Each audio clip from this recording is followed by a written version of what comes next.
පාරිභෝගික අතිරික්තයේ අහිමි වීම කියන එක මම කිව්වා පාරිභෝගික අතිරික්තය අඩු වෙලා තිනවා බදු නිසා 18කින්. නමුත් පාරිභෝගිකයා රජයට බදු විදියට ගෙවලා තින්නේ රුපියල් 16යි. රජය පාරිභෝගිකයා රුපියල් 16ක් බදු විදියට ගෙවනකොට පාරිභෝගිකයාගේ අතිරික්තය 18කින් අඩු වෙලා. දැන් අන්න ඒ පාරිභෝගික අතිරික්තය අඩු වෙනකොට ඒ ඔක්කොම ටික රජයට ආදායම විදියට ගලාගෙන ගියේ නැත්තම් ඒ ගලාගෙන නොගිය ප්‍රමාණයට අපි කියන පුතේ පාරිභෝගික අතිරික්තයේ අහිමි වීම කියලා. මේ බලන්න අපි ඒක ගණනය කරන්නේ කොහොමද? පාරිභෝගික අතිරික්තය අඩු වුණා 18කින්. හැබැයි පාරිභෝගිකයා රජයට බදු විදියට ගෙව්වේ 16යි. එහෙමනම් අපිට පේනවා අර පාරිභෝගිකයාගෙන් අඩු වෙච්ච ටික ඒ විදිහටම රජයට ගලාගෙන ගිහිල්ලා නැහැ. ඒ ගලා නොගිය කොටසට තමයි අපි පාරිභෝගික අතිරික්තයේ අහිමි වීම කියලා කියන්නේ. හැබැයි මේක ප්‍රස්ථාරයෙන් ගණනය කරනකොට ඕගොල්ලන්ට මම කිව්වා අර අහිමි වූ සුබ සාධනයේ ත්‍රිකෝණයත් කෑලි දෙකකට බෙදෙනවා. ඒ උඩ ත්‍රිකෝණය තමයි අපි පාරිභෝගික අතිරික්තයේ අහිමි වීම කියලා සලකන්නේ. ඒ අභ්‍යාස දෙකක් අපි 2 සහ 3 කියන අභ්‍යාස දෙකේදීම අපි ඒ ගැන සාකච්ඡා කරා. එහෙනම් මෙතනදී මම මේ සාමාන්‍ය අවබෝධයෙන් කරන්න පුළුවන් විදිහට තමයි මම මේ ගාන හදන්නේ. right ඊළඟට නිෂ්පාදක අතිරික්තයේ අඩුවීම අහනවා. දැන් බලන්න මෙතන කියනවා බද්දට පෙර නිෂ්පාදක අතිරික්තය 100යි බද්දට පසු නිෂ්පාදක අතිරික්තය 64යි. එහෙනම් බද්ද නිසා නිෂ්පාදක අතිරික්තය අඩු වෙලා තිනවා 36කින්. 100න් 64ක් අඩු කරලා තමයි මම මේ පිළිතුර ලබා ගත්තේ. right ඊළඟට අහනවා නිෂ්පාදක අතිරික්තයේ අහිමි වීම. ඒ කියන්නේ නිෂ්පාදක අතිරික්තයෙන් කාටවත්ම නොලැබීලා ගිය ටික. දැන් නිෂ්පාදක අතිරික්තය අඩු වෙනවා පුතේ 36කින්. බදු නිසා නිෂ්පාදක අතිරික්තය අඩු වෙනවා 36කින්. දැන් මේ බද්ද ගැහුවේ රජය. රජයේ මේ බද්ද ගහපු නිසා නිෂ්පාදකයාගේ අතිරික්තය 36කින් අඩු වුණා. නිෂ්පාදකයා බදු වශයෙන් රජයට ගෙව්වේ රුපියල් 32යි.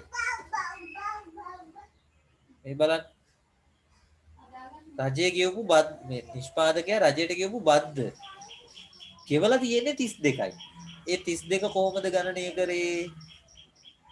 නිෂ්පාදකයා එක ඒකකයකට කොච්චර බද්දක් ගෙව්වද? සම්පූර්ණ ඒකක බද්ද රුපියල් 3යිනේ. ඒ රුපියල් 3ෙන් අපි ඉස්සෙල්ලා කිව්වා පාරිභෝගිකයා රුපියලක බද්දක් ගෙවනවා. නේද? සම්පූර්ණම රුපියල් 3ක බද්දෙන් පාරිභෝගිකයා රුපියලක් ගෙවනවා. එහෙනම් ඉතුරු රුපියල් 2 කවුද ගෙවනව ඇත්තේ? ඉතුරු රුපියල් 2 ගෙවන්නේ නිෂ්පාදකයා. අන්න අපි එමනම් හොයාගත්ත නිෂ්පාදකයා එක ඒකකයකට රුපියල් 2ක බද්දක් ගෙවනවා. එක ඒකකයකට 2 ගානේ එයා ඒකක කීයක් විකුණනවද? 16ක් විකුණනවා. ඒ 16ටම බදු ගෙවන්න ඕනේ. අන්න ඒතකොට නිෂ්පාදකයා දරන මුළු බදු ප්‍රමාණය රුපියල් 32යි කියලා අපි හොයාගත්තා. අන්න ඒ නිෂ්පාදකයා ගෙවන බද්දයි ඒ බද්ද නිසා එයාගේ අතිරික්තයෙන් අඩු වෙලා යන ප්‍රමාණයයි අතර පොඩි වෙනසක් තියෙනවා මේ බලන්න. බද්ද විදියට මෙයා ගෙවන්නේ 32යි. හැබැයි රුපියල් 32ක බද්දක් ගෙවනකොට මෙයාගේ අතිරික්තයෙන් 36ක්ම අඩු වෙලා යනවා. හරිනම් මෙයා බදු විදියට රුපියල් 32ක් ගෙවනකොට මෙයාගේ අතිරික්තයෙන් අඩු වෙන්නත් ඕනේ රුපියල් 32යිනේ නේද? නමුත් එයා රුපියල් 32ක් එයාගේ අතින් ගෙවනකොට එයාගේ අතිරික්තයෙන් 36ක්ම අඩු වෙලා යනවා. මෙතන මේ වෙනස වෙන රුපියල් 4 මොකද වෙලා තියෙන්නේ? අන්නේ රුපියල් 4ට තමයි පුතේ අපි කියන්නේ නිෂ්පාදක අතිරික්තයේ අහිමි වීම කියලා. නිෂ්පාදකයා තමන්ගේ නිෂ්පාදන අතිරික්තයෙන් 36ක් අඩු කරගත්තා. රජයට රුපියල් 32ක බද්දක් ගෙව්වා. එතකොට එයාට එයාගේ අතිරික්තයෙන් අහිමි වෙලා ගිහලා තියෙනවා රුපියල් 4ක්. right ඊළඟට ආර්ථික අතිරික්තය කොච්චරකින් අඩු වුණාද කියලා අහනවා. බද්දට පෙර ආර්ථික අතිරික්තය 150යි, බද්දට පසු ආර්ථික අතිරික්තය 96යි. එතකොට ඔයාලට පේනවා 150න් 96ක් ගියාම ආර්ථික අතිරික්තයේ අඩුවීම අපිට හොයාගන්න පුළුවන්. උත්තරේ එන්නේ 54යි. ඒ කියන්නේ ආර්ථික අතිරික්තය 54කින් අඩු වෙලා. ඊළඟට අපෙන් අහනවා රජයේ බදු ආදායම කීයද? දැන් අපි සරලවම දන්නවා නිෂ්පාදක පාරිභෝගිකයා ගෙවනවා රුපියල් 16ක බද්දක්, නිෂ්පාදකයා ගෙවනවා රුපියල් 32ක බද්දක්.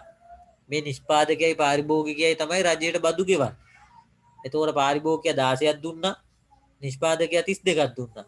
එහෙනම් රජයේ සමස්ත බදු ආදායම රුපියල් 48යි. ඒ රජයේ බදු ආදායම ගණනය කරන එක ක්‍රමයක්. පාරිභෝගිකයා ගෙවපු බදු ප්‍රමාණයයි නිෂ්පාදකයා ගෙවපු බදු ප්‍රමාණයයි ගානේ දීලා නම් ඒ දෙක එකතු කරලා රජයේ බදු ආදායම හොයාගන්න. තව ක්‍රමයක් තියෙනවා. දැන් ගාන දෙන ක්‍රමය අනුව තමයි අපිත් හදන්නේ. ඒ ක්‍රමය හරි ලේසි. කොහොමද? දැන් රජයේ බදු ආදායම ලැබෙන්නේ කොහොමද? අර ටැක්ස් ගහලා ගන්න ප්‍රමාණය නේද? එක ඒකකයකට රජය ගහනවා රුපියල් 3ක බද්දක්. නේද? එක ඒකකයකට රුපියල් 3ක් ගහනවා.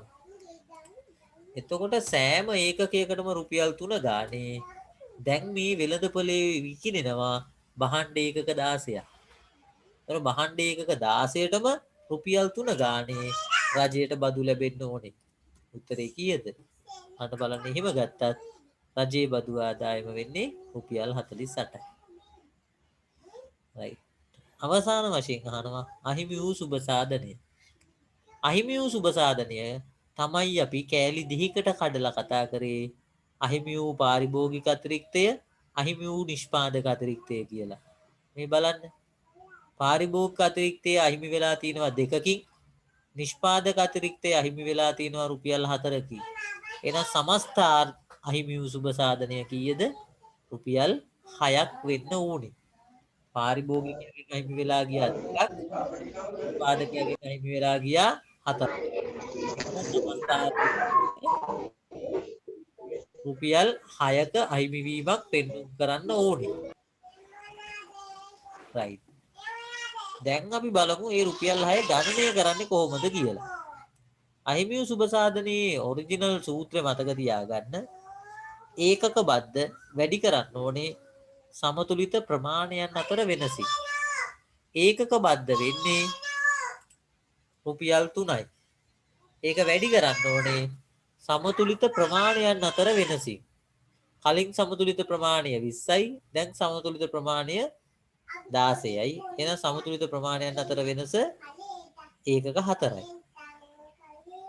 ඒකක බද්ද සමතුලිත ප්‍රමාණයන් අතර වෙනසින් වැඩි කරලා ඒක බෙදන්න ඕනේ කීයෙන්ද? 2කින්. ඇයි 2කින් බෙදන්නේ? අහිමි වූ සුබ සාධනය පෙන්눔 කරන්නේ ත්‍රිකෝණයකින්. ඒ නිසා ත්‍රිකෝණයක් තියෙන ඕනම තැනකදී 2කින් බෙදන්න ඕනේ. 4 වරක් 3 12යි. 12 2කින් බෙදුවාම උත්තරේ 6යි. අන්න බලන්න අහිමි වූ සුබ සාධනය රුපියල් 6යි කියලා අපිට එනවා. මෙන්න මේ විදිහට ඔයගොල්ලන්ට 4 වෙනි අභ්‍යාසයේ පිළිතුරු ටික ලබා ගන්න පුළුවන්. බලන්න මේක මම මේ ප්‍රස්තාරයක් කටුසටහනක් විදිහට ඇඳලා මේ සමීකරණ පාවිච්චි කරලා තමයි ගාන සම්පූර්ණයෙන් හැදුවේ. ඔයාලටත් සමීකරණ පාවිච්චි කරලා මේ ගාන හදලා ඉවර කරන්න පුළුවන්කම තියෙන්න ඕනේ. හැබැයි හැමතිස්සෙම මතක තියාගන්න මේ පාඩමේදී නම් මේ ප්‍රස්තාරයක් අඳින්න අනිවාර්යයෙන්ම පුරුදු වෙන්නම ඕනේ. ප්‍රස්තාරයක් සෑම විටම අඳින්න පුරුදු වෙන්න. දල සටහනක් විදිහට හරි ඒක අඳින්න ඕනේ. right. දැන් ඔයගොල්ලන්ගේ මේ උත්තර හරිද වැරදිද කියලා බලලා හදලා නැත්තම් ආයෙ පාරක් හදලා බලන්න මේ උත්තර ලැබෙනවද කියලා. right. අපි එහෙමනම් ඊළඟ මාතෘකාව ගැන සාකච්ඡා කරමු. ඊට කලින් මේකේ ඕන අඩුපාඩු පුරව ගන්න විනාඩියක් දෙකක් දෙන්නම්. මොනවද අඩුපාඩු තියෙනවා නම් සම්පූර්ණ කරගන්න. දැන් ඇත්තටම මේ කොටසේ නම් අපිට කතා කරන්න තියෙන දේවල් වලට වඩා මේක කියව ගන්න එක තමයි වඩා වැදගත්. බදු පැනවීමක් නිසා මේ සමාජ සුබ සාධනයට මොන වගේ බලපෑමක්ද සිද්ධ වෙන්නේ කියලා අහන්න. සරලවම කියන උත්තරේ තමයි බදු පැනවීම සමාජ සුබ සාධනයට අහිත කරයි. මේක හොඳට මතක තියාගන්න. හේතුව තමයි අපි මේ ගානේ හදලත් පෙන්නවා අහිමි වූ සුබ සාධනයක් හට ගන්නවා. අහිමි වූ සුබ සාධනයක් හට ගන්නවා කියන්නේ පුතේ සමස්ත ආර්ථිකයටම සිද්ධ වෙච්ච පාඩුවක් තියෙනවා. එහෙමනම් බදු පැනවීම නිසා සමස්ත ආර්ථිකය විදියට අපි සැලකුවොත් ඒ සමස්ත ආර්ථිකයේම මොකක් හරි පාඩුවක් තියෙනවා. ඒ පාඩුවට අපි කියන්නේ පුතේ ආර්ථික අකාර්යක්ෂමතාවයක් කියලා.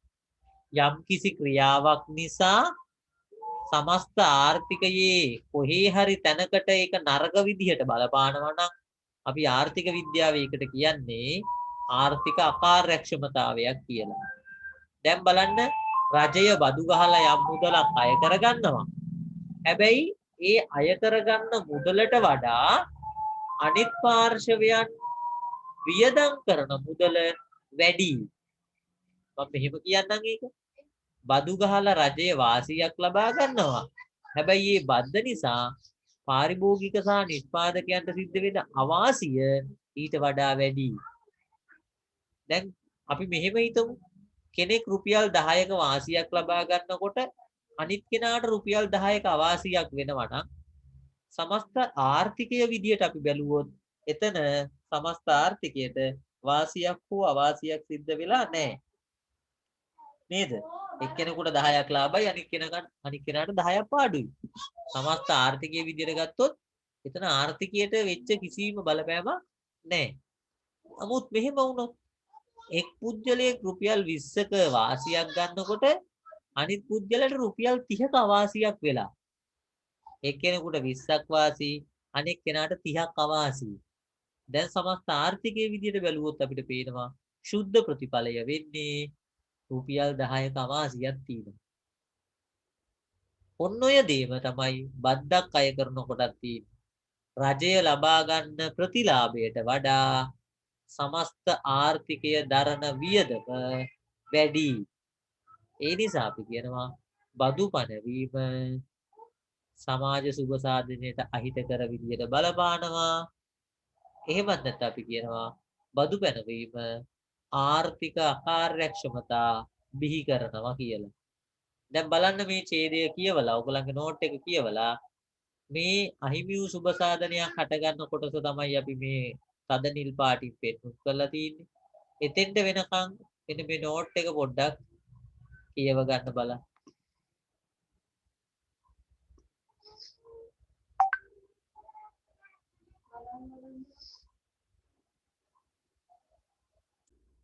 මේක ඉතාමත් වැදගත් කාරණා කීපයක් තියෙනවා. මේ අහිමි වූ සුබ සාධනයට කියන නම් මතක තියාගන්න පුතා. පුහු පිරිවැය කියලා තියෙනවා. පරිවාරක පිරිවැය කියලා තියෙනවා. ඒ වගේම මතක තියාගන්න අපි ගණන් හදද්දී අපි තවත් නමක් පාවිච්චි කරා. ඒ තමයි අහිමි වූ ආර්ථික අතිරික්තය. අහිමි වූ ආර්ථික අතිරික්තය. ඒකත් ඒ නමත් මෙතනින්ම ලියා ගන්න. අහිමි වූ ආර්ථික අතිරික්තය. ඒ වගේම තව නමක් තියෙනවා. ඒ නමත් ලියා ගන්න මෙතනින්. අදි බදු බර කියලා කියන්නේ. අදි බදු බර. ඒ නමත් මෙතනින් ලියා ගන්න. ඒ නම අපිට 8 වෙනි පාඩමේදී හම්බ වෙනවා. නමුත් ඔයගොල්ලෝ දැන් මේ නම් මතක තියාගන්න ඕන. අදි බදු බර. ඒ නමත් මෙතනින් ලියා ගන්න.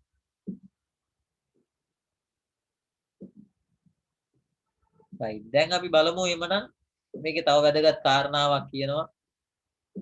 මෙන්න මේ කාරණාව ඉතාමත් වැදගත්. මේක පොඩ්ඩක් කියව ගන්න මේ කොටුවේ තියෙන ඊට පස්සේ මම පැහැදිලි කරන්නම්. right මම දැන් පැහැදිලි කරන්නම් මේ කොටස. මේ පළවෙනි එකෙන් කියන්නේ පුතේ බද්දට පස්සේ අලෙවි වෙන ප්‍රමාණය පහත වැටෙන්නේ නැත්තම්. ඒ කියන්නේ මොකද්ද දන්නවද? බද්දට පෙර සමතුලිත ප්‍රමාණය තියෙනවානේ. අන්නේ සමතුලිත ප්‍රමාණයට සාපේක්ෂව බද්දට පස්සේ අපි අලෙවි කරන ප්‍රමාණය නැත්නම් බද්දට පසු සමතුලිත ප්‍රමාණය. මේ දෙක අතර ලොකු වෙනසක් හටගන්නේ නැත්තම්. උදාහරණයක් මම කියන්නම්කෝ. බද්දට පෙර සමතුලිත ප්‍රමාණය 20යි. බද්දට පස්සේ සමතුලිත ප්‍රමාණය 10යි. ඒ කියන්නේ බද්දට පස්සේ සමතුලිත ප්‍රමාණය ගොඩක් අඩු වෙලා නේද? ඉස්සෙල්ලා 20ට තිබ්බ සමතුලිත ප්‍රමාණය දැන් 10 වෙලා.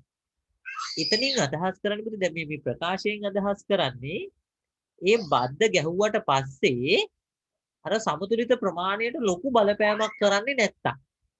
කියන්නේ පෙර තිබ්බ සමතුලිත ප්‍රමාණයටම ආසන්න සමතුලිත ප්‍රමාණයක් දැනුත් ලැබෙනවා නම් බදු පෙර සහ බදු පසු සමතුලිත ප්‍රමාණය අතර ලොකු වෙනසක් නැත්තම් මේ සමාජ සුබ සාධනයට වන හානිය ඊටාත්ම අඩුයිලු.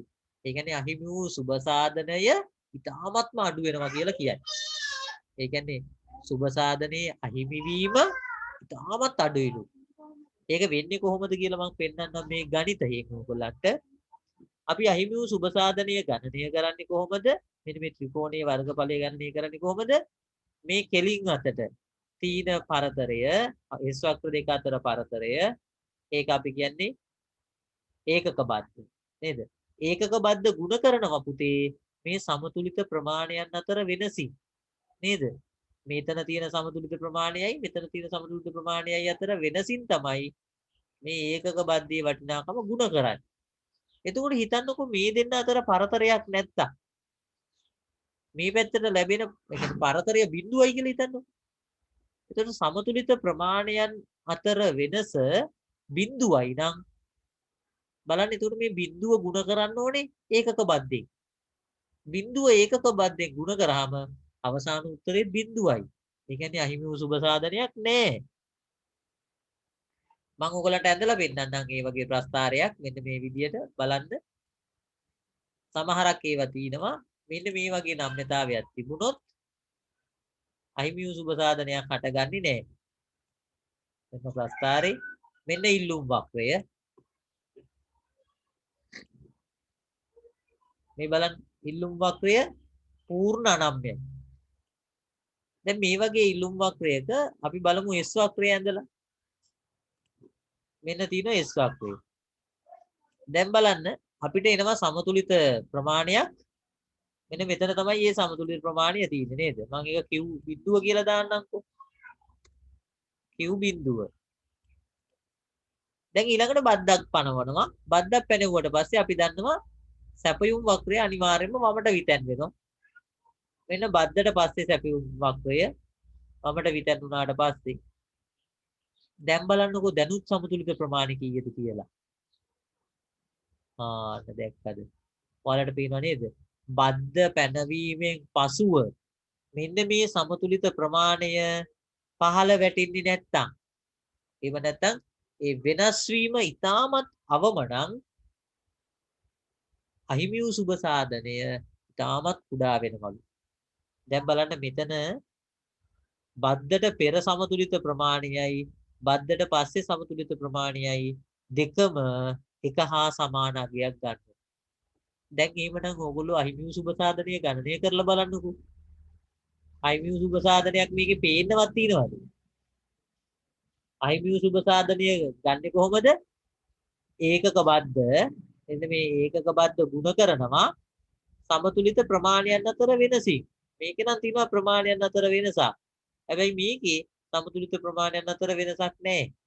ඉතින් සමතුලිත ප්‍රමාණය අතර වෙනසක් නැහැ කියන්නේ අහිමි වූ සුබ සාධනයක් හටගන්නේ නැහැ කියන එක. ඉතින් මෙන්න මේ කොටස තමයි මේ වාක්‍යයෙන් පැහැදිලි කරලා තියෙන්නේ. හොඳට මතක තියාගන්න. බද්ද ගැහුවා නැත්නම් බදු අය කිරීම නිසා සමතුලිත ප්‍රමාණයෙහි හටගන්න වෙනස් වීම මත තමයි පුතේ අහිමි වන සුබ සාධනයේ ප්‍රමාණයත් තීරණය වෙන්නේ. එතකොට සමතුලිත ප්‍රමාණය විශාල වශයෙන් වෙනස් වෙනවා නම් අහිමි වූ සුබ සාධනයත් විශාලයි. සමතුලිත ප්‍රමාණය වෙනස් නොවි පවතිනවා නම් අහිමි වූ සුබ සාධනයක් ඇත්තේම නැහැ. මේ තියෙන්නේ අහිමි වූ සුබ සාධනයක් නොමැති අවස්ථාවක්. රයිට් අපි බලමු දැන් මේ කියන කතාව හරිද කියලා ඊළඟ වාක්‍යය.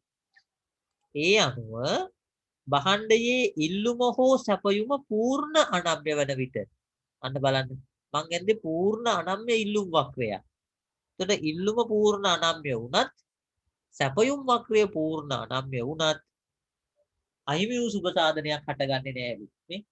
සමාජ සුබ සාධනයට හානියක් වෙන්නේ නැහැ. ඒකෙන් කියන්නේ මොකද්ද? අහිමි වූ සුබ සාධනයක් නැහැ. හැබැයි මතක තියාගන්න. නම්‍යතාවය වැඩි වෙන්න. දැන් මේ පූර්ණ අනම්‍ය තත්ත්වයනේ අපි කතා කරන්නේ. හැබැයි මේ වක්‍රවල නම්‍යතාවය වැඩි වෙන්න අහිමි වූ සුබ සාධනයේ ප්‍රමාණයත් වැඩි වෙනවා. මේ ඊළඟ වාක්‍යයෙන් කියන්නේ ඒකයි.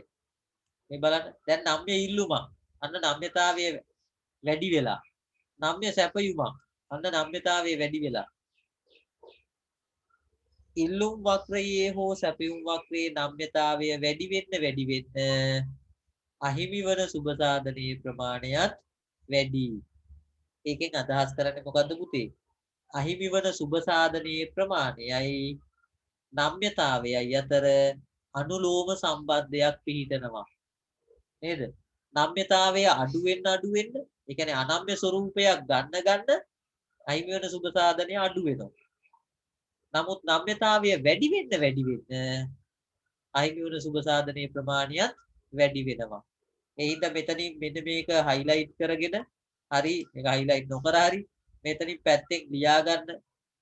නම්‍යතාවය සහ අහිමි වෙන සුබ සාධනය අතර අනුලෝම සම්බන්ධයක් පවතී.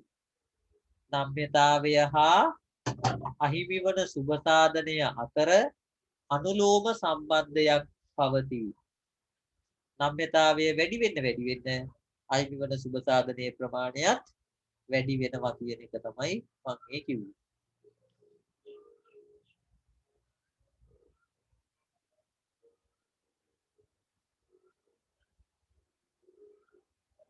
නම්‍යතාවයයි අහිමි වන සුබ සාධනයයි අතර අනුලෝම සම්බන්ධයක් තියෙනවා.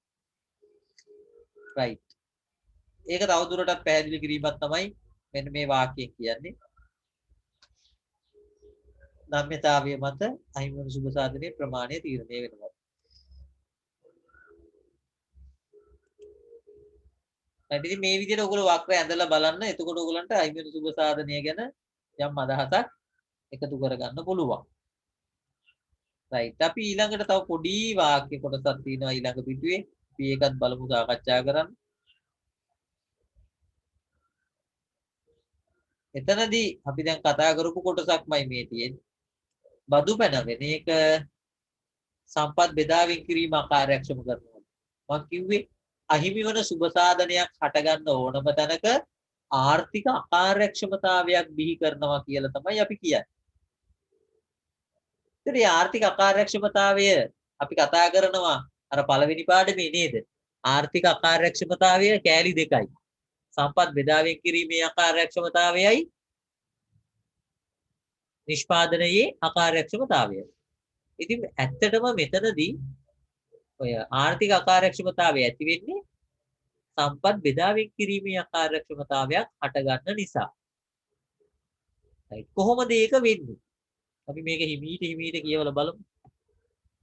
ගැනුම් කරුවන් භාණ්ඩය සඳහා ගෙවන මිල මගින් ඔවුන්ගේ ආර්ථික ප්‍රතිලාභය නිරූපණය කරනවලු. මේ මොකද්ද මේ කියන්නේ? මේකෙන් මේ අදහස් කරන්නේ පුතේ ඩී වක්‍රයේ අපි මම මේකේ වක්‍රයක් ඇඳලාම පෙන්නන්නම්.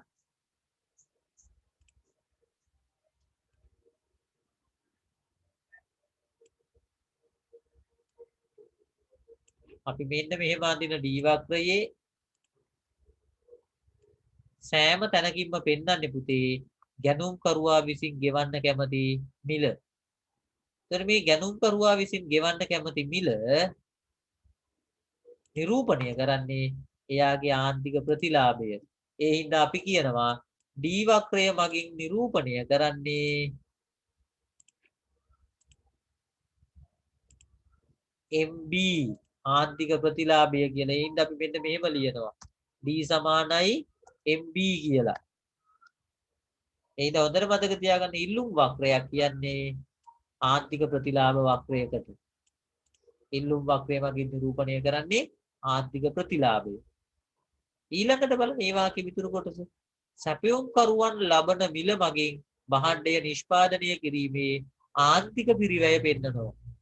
මේක හොඳට අලුත් දෙයක් හොඳට මතක තියාගන්න. නමුත් පළවෙනි පාඩමේදීත් මේ කොටස කතා කරා සම්පත් බෙදාවෙන් කිරීමේ කාර්යක්ෂමතාවය කියන තැනදී මේ S වක්‍රය මගින් නිරූපණය කරන්න පුතේ ආන්තික පිරිවැය. S වක්‍රය මගින් පෙන්වුම් කරන්නේ ආන්තික පිරිවැය. අපි ඒකට කියනවා MC කියලා. ඔයාලට මතක ඇති දෙවනි පාඩමේදී අපි කතා කරනවා සැපයුම් නීතිය කියලා එකක්. නේද? මේ සැපයුම් නීතියට හේතු නැත්නම් මේ ඉල්ලුම් වක්‍රය සැපයුම් වක්‍රය ඉහළට බෑවුම් වීමට හේතු මොනවද කියලා අහනවා. ඒකේ එකක් තමයි වැඩිවන ආවස්තික පිරිවැය. වැඩිවන ආවස්තික පිරිවැය කියලා කියන්නේ පුතේ මේ ආන්තික පිරිවැය වැඩි වෙන එක. අන්න ඒක සම්බන්ධ කරලා තමයි අපි මෙතනදී මේ පෙන්නන්නේ S වක්‍රයෙන් ඇත්තටම පෙන්වුම් කරන්නේ ඒ නිෂ්පාදකයාගේ ආන්තික පිරිවැය. මේ ආන්තික පිරිවැය එන්න එන්න වැඩි වෙනවා. ඒකටම තමයි අපි කියන්නේ වැඩිවන ආවස්තික පිරිවැය කියලා. ඒ නිසා තමයි S වක්‍රය මෙහෙම ඉහළට බෑවුම් වෙන්නේ. ඒ ඉඳ හොඳට මතක තියාගන්න. මෙතනදී අපි කාරණා දෙක තුනක්ම දැන් ඉගෙන ගන්නවා. එකක් තමයි සැපයුම් නීතියට හේතුව ආන්තික පිරිවැය වැඩිවීම හේවත් ආවස්තික පිරිවැය වැඩිවීම කියලාත් අපි ඉගෙන ගන්නවා. ඒ වගේම මේ S වක්‍රය තුලින් නිරූපණය කරන්නේ MC ආන්තික පිරිවැය කියලාත් අපි දැන් ඉගෙන ගන්නවා. right දැන් ඔන්න MC සහ MB ඡේදනය වන තැනදී මේ ආර්ථිකයේ සමතුලිතය බිහි වෙනවා. නමුත් බලන්න බදු පනවනකොට සිද්ධ වෙන්නේ පුතේ S වක්‍රය වමට විතැන් වෙනවා. ඒ S වක්‍රය වමට විතැන් වෙන්නේ ඇයි? නිෂ්පාදකයාගේ පිරිවැය වැඩි වෙන නිසාද? සත්‍ය වශයෙන්ම නිෂ්පාදකයාගේ පිරිවැය වැඩි වෙන නිසාද? නෑ. හොඳට මතක තියාගන්න මේ බද්දක් ගහනකොට ඒ අපි කියන්නේ සැපයුම් කරුගේ වක්‍රය විතැන් වෙන්නේ පුතේ ඒ සැපයුම් කරුගේ ආන්තික පිරිවැය ඉහළ යාම නිසා නෙමෙයි. ඒ ආන්තික පිරිවැයයි බද්දේ වටිනාකමයි දෙකම එකතු කරලා එයා අලුතෙන් සපයන නිසා. එතකොට එයාගේ අලුත් සැපයුම් වක්‍රය හැදෙන්න අපි S1 කියලා එහෙම ලියන්නේ. මේ S1 කියන එක අපි ඇත්තටම හදාගන්නේ පුතේ MC නිෂ්පාදකයාගේ ආන්තික පිරිවැයට අපි එකතු කරනවා එයාට රජය විසින් ගහපු ටැක්ස් එක. එතකොට මෙන්න මේ දෙකේම එකතුවෙන් තමයි අපි S1 වක්‍රය නැත්නම් බද්දට පසු සැපයුම් සමීකරණය සැපයුම් වක්‍රය හදාගන්න. ඉතින් ඒකින්ද හොඳට මතක තියාගන්න මේ S1 වක්‍රය කියන්නේ ඔරිජිනල් සැපයුම් වක්‍රයක් නම් නෙමෙයි. බද්දට පසු සැපයුම් වක්‍රය කියන්නේ ඔරිජිනල් සැපයුම් වක්‍රයක් නෙමෙයි. ඒක හොඳට අවබෝධ කරගන්න. හොඳේ. අපි මේක පන්තියේදීත් කතා කරා S බද්දට පස්සේ සැපයුම් වක්‍රය හැදෙන්නේ MC ධන T ගේ. MC ට ටැක්ස් එකත් එකතු කරලා තමයි එතෙන්දී අලුත් S1 වක්‍රය හැදිලා තියෙන්නේ. right. දැන් අපි අන්නේ කොටස සම්බන්ධ කරලා සාකච්ඡා කරමු. සම්පත් බෙදාවෙන් කිරීම කාර්යක්ෂම වෙන්න නම් මොකද්ද වෙන්න ඕනේ? MCMB සමාන වෙන්න ඕනේ. MCMB සමාන වෙන ඕනම තැනක සම්පත් බෙදාවෙන් කිරීම කාර්යක්ෂමයි. ඒතර මේ ආර්ථිකයේ බදු ගහන්නේ නැත්නම් බදු නොගහන අවස්ථාවේදී මේ ආර්ථිකය සම්පත් බෙදාවෙන් කිරීම අතින් කාර්යක්ෂමයි නේද? මේ විදිහට අපිට ඒක පෙන්වුම් කරන්න පුළුවන්. මේ අවස්ථාවේදී MCMB සමානයි. ඒ නිසා සම්පත් බෙදාවෙන් කිරීම කාර්යක්ෂමයි. නමුත් බදු පනවනකොට බලන්න MCMB නෙමෙයි සමාන වෙන්නේ. නේද? MB වක්‍රයට සමාන කරන්නේ පුතේ MC ධන ටැක්ස් කියන වක්‍රය. S1 වක්‍රය කියන්නේ MC ධන ටැක්ස් එක. එතකොට බලන්න MC විතරක් නෙමෙයි එතන තියෙන්නේ. ටැක්ස් එකක් තියෙනවා. එතකොට එහෙම තියෙන වක්‍රයක් කවදාවත් සම්පත් බෙදා කිරීම කාර්යක්ෂම කරන්නේ නෑ. මතක තියාගන්න සම්පත් බෙදා කිරීම කාර්යක්ෂම වෙන්න නම් MCMB සමාන වෙන්න ඕනේ. MCMB සමාන වන මෙන්න මේ ලක්ෂයේදී සම්පත් බෙදා කිරීම කාර්යක්ෂම. කියන්නේ බදු පෙර සමතුලිතය සම්පත් බෙදා කිරීම කාර්යක්ෂම බව පෙන්වුම් කරනවා. නමුත් බදු පසු සමතුලිතයේ පෙන්වුම් කරන්නේ MCMB සමාන වන තැන නෙමෙයි. එහෙමනම් ඒ අවස්ථාවේ නිෂ්පාදනය කරන ප්‍රමාණය මගින් සම්පත් බෙදා කිරීමේ කාර්යක්ෂමතාවය පෙන්වන්නේ නෑ. බලන්න මේ අවස්ථාව දැන් ඔයගොල්ලන්ට දැන් මේ අවස්ථාවේදී ඔයගොල්ලන්ට පේනවා ඇති MCMB නෙමෙයි සමාන වෙන්නේ නේද? මට ආයේ ප්‍රස්තාරේ පොඩ්ඩක් අඳින්න පුළුවන් පොඩ්ඩක් ඉන්න. දැන් මෙන්න මේ අභ්‍යාසය අපි ගත්තොත් මේ තියෙන්නේ MC සහ tax එකතු වෙලා හැදිච්ච S වක්‍රය.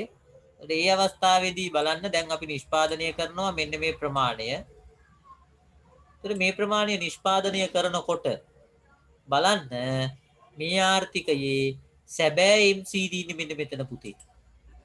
නිෂ්පාදකයා මේ භාණ්ඩය නිෂ්පාදනය කරනකොට දරන ආර්ථික පිරිවැය නිරූපණය කරන්නේ මෙතනින්. ඒතර අපිට මේ ආර්ථික පිරිවැයේ වටිනාකම බලන්න ඕන නම් අපි මේ විදිහට මේ පැත්තට ගිහිල්ලා බලන්න ඕනේ MC කීයද. නමුත් ඒ භාණ්ඩයේ පරිභෝජනය කරනකොට ඒ පුජ්‍යලයාගේ ආර්ථික ප්‍රතිලාභය මෙන්න මෙතනින් පෙන්නනවා. ඒතර බලන්න දැන් බද්දට පස්සේ මේ නිෂ්පාදනය කරන භාණ්ඩය සඳහා සැබවින් දරන ආර්ථික පිරිවැය මෙන්න මේ අගය.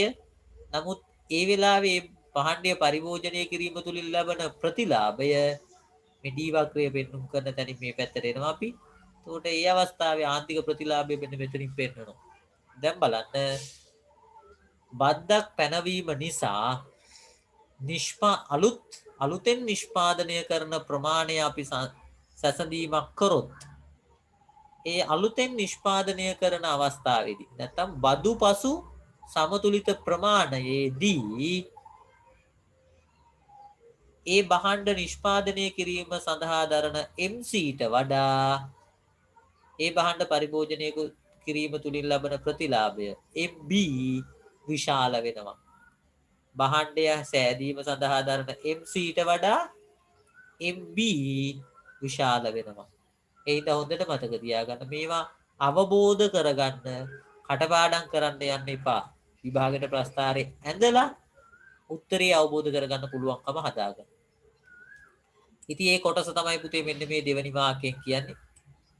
බදු පනවනකොට ආර්ථික පිරිවැයට වඩා ආර්ථික ප්‍රතිලාභය වැඩි අගයක් ගන්නවා කියලා.